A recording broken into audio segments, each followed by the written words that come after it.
الحمد لله رب العالمين والصلاة والسلام على أشرف الأنبياء والمرسلين وعلى آله وأصحابه أجمعين وعلى من تبعهم بإحسان إلى يوم الدين. أما بعد، أعوذ بالله السميع العليم من الشيطان الرجيم من همزه ونفخه ونفسه. يا أيها الناس اتقوا ربكم الذي خلقكم من نفس واحدة وخلق منها زوجها وبث منهما رجالا كثيرا ونساء واتقوا الله الذي تساءلون به والأرحام إن الله كان عليكم رقيبا. آج کی تراویح میں سورہ آل عمران ختم ہوئی اور سورۃ النساء کا تقریباً نصف حصہ پڑھا گیا ہے، اور درس کے لیے میں نے جس آیت کا انتخاب کیا ہے وہ سورۃ النساء کی پہلی آیت ہے. دیکھیے، النساء کے معنی ہیں عورتیں. اللہ کا کلام جو کہ قرآن مجید ہے، جو قیامت تک کے لیے آیا ہے، اس میں ایک سورت کا نام اللہ نے النساء رکھا ہے، عورت. کیوں جانتے ہیں؟ اللہ نے اپنے کلام میں ایک سورت کا نام النساء یعنی عورت رکھ کر رہتی دنیا تک آنے والے انسانوں کو یہ پیغام دیا ہے کہ عورت کی سماج اور معاشرے میں کیا اہمیت ہے. کیونکہ آپ جانتے ہیں کہ قرآن جس معاشرے میں نازل ہوا اور جس زمانے میں نازل ہوا، اس وقت عورت ایک بہت ہی مظلوم طبقہ تھی. صرف عرب نہیں، عرب میں بھی مظلوم تھی عورت، عجم میں بھی مظلوم تھی عورت. بڑی بدنصیب تھی وہ عورت.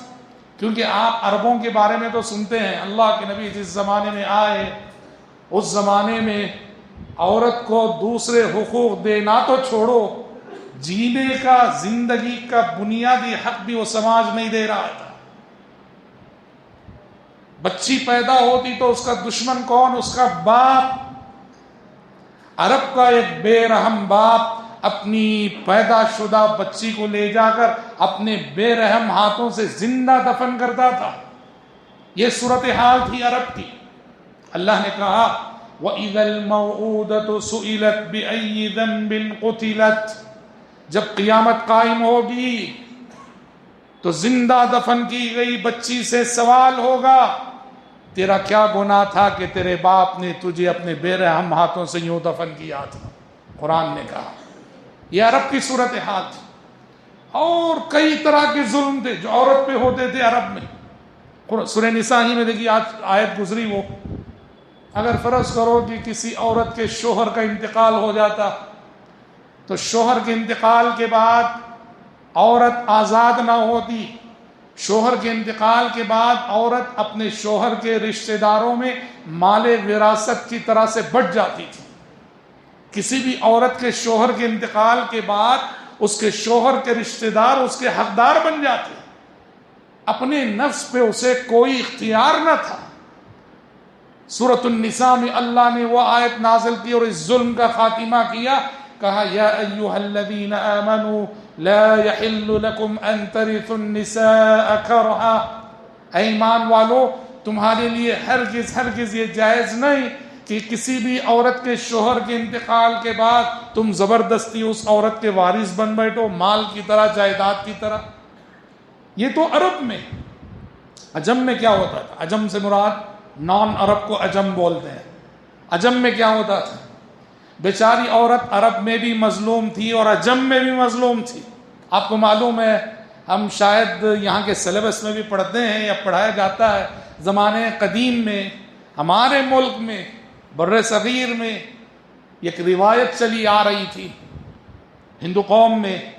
وہ روایت کیا؟ اسے کہا جاتا ہے ستی کی رسم. کیا ہے ستی کی رسم؟ کہ اگر کسی عورت کے شوہر کا انتقال ہو جائے تو شوہر کی لاش کو جس آگ میں جلایا جاتا ہے بیوی کو بھی اسی آگ میں کود جانا پڑتا تھا، زندہ خود کو جلا دینا پڑتا تھا. یہ ہوتا تھا ہندوستان میں. ہندوستان کی تاریخ کی مشہور رسم ہے ستی کی رسم، آپ تاریخ پڑھیے گا. سماج عورت کو ایک اس کے شوہر کی چتا جس میں جل رہی ہے، زندہ عورت کو اس میں ڈھکیلتا تھا اور سمجھا یہ جاتا شوہر سے وفاداری کی علامت ہے یہ، شوہر سے سچی محبت کی علامت ہے یہ، اور اس طرح کرنے سے شوہر کی روح کو بھی نجات مل جاتی ہے. کیسی کتنی مظلوم تھی عورت، کتنی مظلوم تھی عورت. تو یاد رکھو جس زمانے میں عورت پر دنیا بھر میں ایسے ظلم ہو رہے تھے، اس زمانے میں اللہ نے آخری کتاب قرآن مجید نازل کرتے ہوئے اس کی ایک سورت کا نام رکھا النساء. اور قرآن پڑھنے والے ہر مومن کو اور دنیا انسانیت کو اللہ نے پیغام دیا اس عورت کی اہمیت کو جانو. اور پہلی ہی آیت میں اللہ نے کہا یا ایھا الناس اتقوا ربکم الذی خلقکم من نفس واحدہ وخلق منها زوجها وبث منہما رجالا کثیرا ونساء. اے لوگو ڈرو اپنے اس رب سے جس نے تم سب کو ایک جان یعنی آدم سے پیدا کیا، وخلق منها زوجها اور اس ایک جان سے اس کا جوڑا بنایا یعنی حوا، وبث منهما رجالا كثيرا ونساء اور ان دونوں سے ہی اللہ نے اس قافلہ انسانیت کو بڑھایا اور پھیلایا. اس آیت میں اللہ نے بتا دیا کہ عورت کے بغیر انسانیت ناتمام ہے، عورت کے بغیر انسانیت ادھوری ہے، عورت کے بغیر انسانیت کا تصور نہیں کیا جا سکتا. اور انسانیت کا نصف اول اگر مرد ہے تو انسانیت کا نصف آخر عورت ہے. مرد اس زمین پر جتنی اہمیت رکھتا ہے عورت بھی اس زمین پر اتنی ہی اہمیت رکھتی ہے، اور انہی مرد اور عورت کے ملاپ سے یہ کاروان انسانیت بنا ہے، یہ قافلہ انسانیت بنا ہے اور پھیلا جا رہا ہے، بڑھا جا رہا. پھر آپ دیکھیں گے سورۃ النساء میں اللہ نے کیسے کیسے حقوق دیے عورت کو. عورت جو سماج جینے کا بنیادی حق نہیں دے رہا تھا، زندگی کا حق نہیں دے رہا تھا، وہاں جینے کا حق بھی دیا، زندگی کا حق بھی دیا، اور بتایا کہ عورت اور کن کن حقوق کی مستحق ہے. سورہ نساء کے شروع ہی میں اللہ نے میراث کے مسائل بتائے تو وہاں بتایا عورت میراث میں کتنا حق رکھتی ہے.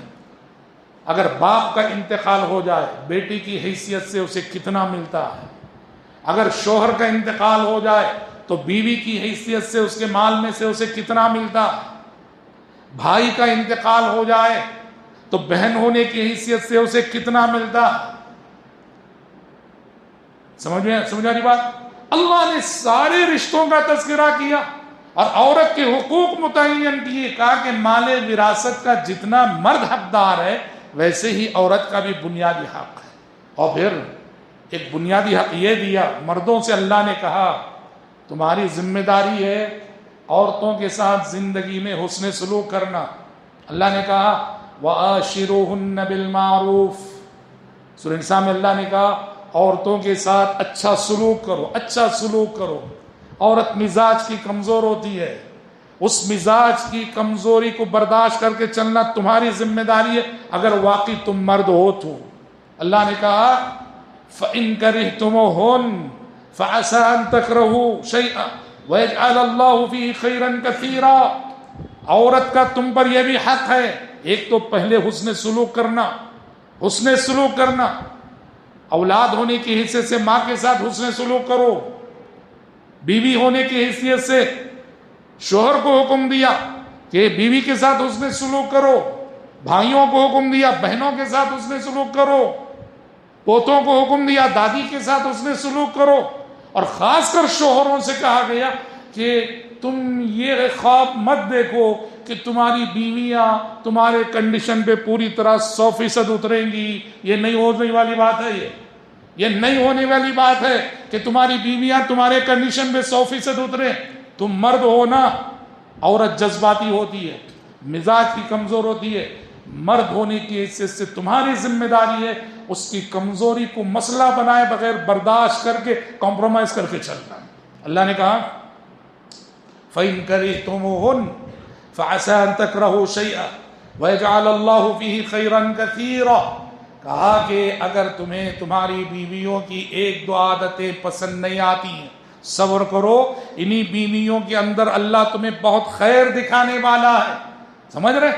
عورت مرد کی ذمہ داری بتائی گئی کہ وہ عورت کو برداشت کر کے چلے. معاملہ اگر الٹا ہو جائے نا کہ بیچاری عورت کو برداشت کر کے چلنا پڑے اپنے شوہر کو، یہ شوہر کی جانب سے ظلم ہوگا. سمجھ رہے؟ شوہر کی ذمہ داری ہے عورت کو برداشت کر کے چلنا، یہ نہیں کہ عورت شوہر کو برداشت کر کے چلے. کیوں؟ کیونکہ اللہ نے دیکھو اسی سورہ نساء میں یہ بھی کہا کہ ہم نے مرد کو عورت پر حاکم بنایا ہے، قوام بنایا ہے. الرجال قوامون علی النساء، کہ مرد عورتوں پر حاکم ہے. یہ حاکم کا مطلب کیا ہے؟ یہ کون سی حکومت ہے جو مرد کو دی گئی ہے؟ کیا مرد کو اس لیے حاکم بنایا ہے کہ اپنی بیوی کو رگڑو، کچلو، مارو، پیٹو، مسلو؟ نہیں نہیں نہیں. یہ جو اللہ نے مردوں کو حاکم بنایا عورت پر، یہ عورت کی سیکیورٹی کے لیے، اس کی حفاظت کے لیے. عورت جذباتی ہوتی ہے، عورت جلد باز ہوتی ہے. سمجھ میں آ رہی بات؟ تو اللہ نے عورت کو ہمیشہ سے مرد کے ماتحت رکھا ہے. جب وہ کم سن ہوتی ہے، لڑکی ہوتی ہے، جوان ہوتی ہے، تو باپ کی ماتحتی میں، باپ کی نگرانی میں رہتی ہے. شادی ہو جاتی ہے، شوہر کی نگرانی میں رہتی ہے. بیوہ ہو جاتی ہے، یا تو بھائیوں کی نگرانی میں رہتی ہے، یا بیٹوں کی نگرانی میں رہتی ہے. اللہ نے عورت کو، کیونکہ مزاج کی بڑی کمزور ہوتی، آپ جانتے ہیں حدیث میں عورت کو شیشے سے تشبیہ دی گئی. عورت کیا ہے؟ شیشہ ہے. ایک سفر میں اللہ کے نبی صلی اللہ علیہ وسلم سفر میں تھے. عربوں کی عادت ہے، آپ نے دیکھا ہو، ہم بھی اپنے دیکھتے ہیں، مزدور کوئی بہت محنت مشقت طلب کام جب کرتے ہیں نا، کچھ اشعار گاتے ہیں. اشعار گاتے ہوئے فرض کرو کوئی چٹان ان کو منتقل کرنا ہے، چٹانیں اٹھانی ہے، تو اپنی طبیعت میں نشاط لانے کے لیے ایک اشعار گاتے ہیں مزدور. ویسے ہی اس دور میں روایت تھی، سفر میں اونٹ چلتے چلتے تھک جاتے تھے، تو اونٹوں میں جوش پیدا کرنے کے لیے، تاکہ وہ تھکان کے باوجود پوری پھرتی اور نشاط سے چلیں، عرب کے لوگ رجزیہ اشعار پڑھتے تھے. ایک شاعری گاتے تھے وہ، جس کی لے کو سن کر اونٹ کو جوش آتا تھا، اور تھکان کے باوجود اونٹ پوری مہارت سے، رفتار سے چلنے لگتا تھا. وہ کیا تھا؟ اللہ کے نبی سفر میں تھے، آپ کے غلام تھے، ان کا نام تھا انجشہ. ان کی آواز بڑی اچھی تھی، اور عورتیں ہودج میں تھیں. آپ جانتے ہیں اس زمانے میں جس طرح آج بیل گاڑیاں ہوتی ہیں، عورتیں بیٹھتی ہیں، پرانے زمانے میں ہودج ہوتا تھا، اس کے اندر عورت بیٹھتی تھی. ہودج کو اونٹ کے اوپر رکھا جاتا تھا. یہ پرانے زمانے کی روایت تھی. عورتیں مردوں کی طرح چل نہیں سکتی تھیں، عورتوں کو ہودج میں لے جایا جاتا تھا. تو حضرت انجشہ جو ہے اپنی سریلی آواز میں اشعار گا رہے تھے، اور اونٹوں کو نشاط آ رہا تھا، وجد آ رہا تھا، اور اونٹیں اپنی رفتار تیز کر رہے تھے. تو اللہ کے نبی نے انجشہ سے کہا، رفقم بالقواریر یا انجشہ، رفقم بالقواریر یا انجشہ. کہا کہ اے انجشہ، یہ شیشے ہیں، شیشوں پہ رحم کرو. یہ شیشے ہیں، شیشوں پہ رحم کرو. کیا مطلب ہے؟ تمہاری اس شاعری سے اونٹ وجد میں آ رہے ہیں، تیز دوڑ رہے ہیں. یہ جو شیشے کا مزاج رکھنے والی عورت اندر بیٹھی ہے، اس کا خیال رکھو. اس کی ہڈی پسلی ادھر سے ادھر ہو جائے گی، خیال رکھو. عورت کو اللہ کے نبی نے شیشے سے تشبیہ دی ہے. کیا مطلب ہے؟ ہاں، شیشے کا برتن کس نزاکت سے اٹھاتے ہیں ہم، کس نزاکت سے رکھتے ہیں ہم. اسٹیل کا برتن ہے، پھینکیں گے ہم، لیکن شیشے کے برتن کو کوئی پھینکتا نہیں ہے، نزاکت سے اٹھاتا ہے، نزاکت سے رکھتا ہے، کہیں ٹوٹ نہ جائے. عورت کا دل بھی شیشے کی مانند ہے، وہ کب ٹوٹ جائے گا کوئی پتہ نہیں. اس لیے شیشے کے ساتھ جو سلوک تم کرتے ہو، عورت کا مزاج بھی شیشے کا مزاج ہے، وہ ویسا سلوک تمہیں عورت کے ساتھ کرنا. کہنا یہ ہے، اسلام نے ایسی تعلیمات دی اور عورت کے درجے کو اتنا بلند کیا کہ لکھنے والے مورخ نے کیا لکھا جانتے ہیں؟ لکھنے والے مورخ نے لکھا کہ عورت ایک نئی مخلوق ہے جو اسلام کے بعد وجود میں آئی. کیا لکھا مورخ نے؟ عورت ایک نئی مخلوق ہے جو اسلام کے بعد وجود میں آئی. آج ہم جو دیکھ رہے ہیں یعنی ویسٹرن کنٹریز وغیرہ میں سب حقوق نسوان، عورت کے حقوق، آزادی نسوان، مساوات مرد و زن، یہ سب کیا ہے معلوم؟ یہ ماضی میں یہ لوگ جو ظلم کر چکے ہیں اس کا ریاکشن ہے. اب ریاکشن میں یہ لوگ عورت کو وہ حقوق دے رہے ہیں جس کی وہ حقدار نہیں ہے. رد عمل کے زمانے سے ہم گزر رہے ہیں. انہوں نے ماضی میں جو ظلم کیے ہیں اور ظلم کے رد عمل اور ریاکشن کے طور پہ آج حق دینے پہ آئے ہیں. اتنے حقوق دے رہے عورت کو اور ایسے حقوق دے رہے جس کی وہ حقدار ہے نہیں. اسلام ہے جو انصاف کی بات کرتا ہے، توازن کی بات کرتا ہے، بیلنس کی بات کرتا ہے، اور عورت کو اس کا صحیح مقام اور مرتبہ دیتا ہے جہاں اسے رکھنا چاہیے، اور جو ذمہ داری اس کی جتنی وہ ادا کر سکتی ہے وہ ذمہ داری اسلام نے دی ہے. تو لہٰذا عورت کو پر اسلام نے جتنا احسان کیا ہے دنیا کے کسی قانون نے نہیں اور دنیا کے کسی نظریے نے نہیں کیا جتنا احسان کے اسلام نے کیا. بس اس حقیقت کو سمجھنے کی ضرورت ہے. ہماری مائیں بہنیں جدید دور کی جو نعرے ہیں اور اس سے متاثر ہو جاتی ہیں، پردے کو اپنے لیے اپنی آزادی کے خلاف تصور کرنے لگتی ہیں. نہیں، اسلام نے تمہیں جو مقام دیا ہے اور اسلام نے تمہارے سلسلے میں جو تعلیمات دی ہیں، تمہاری حفاظت ہے، تمہاری سیکیورٹی ہے اور تمہاری قدردانی ہے.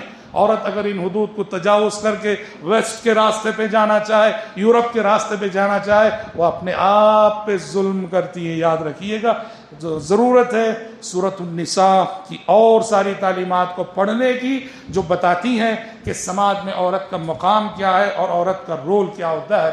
دعا ہے رب العزت سے پروردگار عالم مجھ کہنے والے کو اور آپ سبھی سننے والوں کو اللہ تبارک و تعالی کتاب اللہ اور سنت رسول اللہ کی سچی اور گہری فہم نصیب فرمائے. اللہم آمین. وصلی اللہ وسلم علی خیر خلقہ محمد وآلہ وصحبہ اجمعین.